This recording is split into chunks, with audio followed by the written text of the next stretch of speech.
حضرت علی رضی اللہ تعالیٰ عنہ فرماتے ہیں، روتا وہ انسان ہے جس نے دل سے رشتہ نبھایا ہو، ورنہ مطلب کا رشتہ رکھنے والوں کی آنکھوں میں نہ شرم ہوتی ہے اور نہ پانی۔ حضرت عائشہ رضی اللہ تعالی عنہا سے کسی نے پوچھا زلزلے کیوں آتے ہیں؟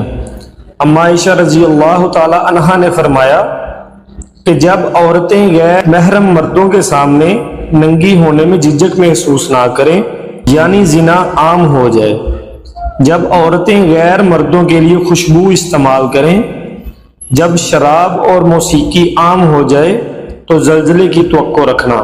حضرت علی رضی اللہ تعالیٰ عنہ فرماتے ہیں، جب کسی سے سچی محبت ہو جائے تو اس کی آخرت کے بارے میں سوچا کرو کہ اس کی آخرت کو کیسے بہتر بنایا جائے، یہ تمہاری محبت کی سب سے بڑی دلیل ہوگی۔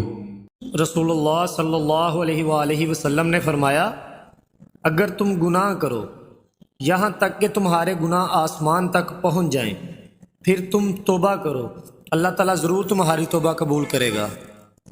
حضرت علی رضی اللہ تعالیٰ عنہ فرماتے ہیں، اسے دیکھو جو تمہیں دیکھتا ہے، اس سے محبت کرو جو تم سے محبت کرتا ہے، اس کی سنو جو تمہاری سنتا ہے، اپنا ہاتھ اس کے ہاتھ میں دو جو تھامنے کو تیار ہے۔ قیامت کی نشانی۔ رسول اللہ صلی اللہ علیہ وآلہ وسلم نے فرمایا، زمانہ جلدی جلدی گزرے گا اور دین کا علم دنیا میں کم ہو جائے گا، دلوں میں بخیلی سما جائے گی اور لڑائی بڑھ جائے گی۔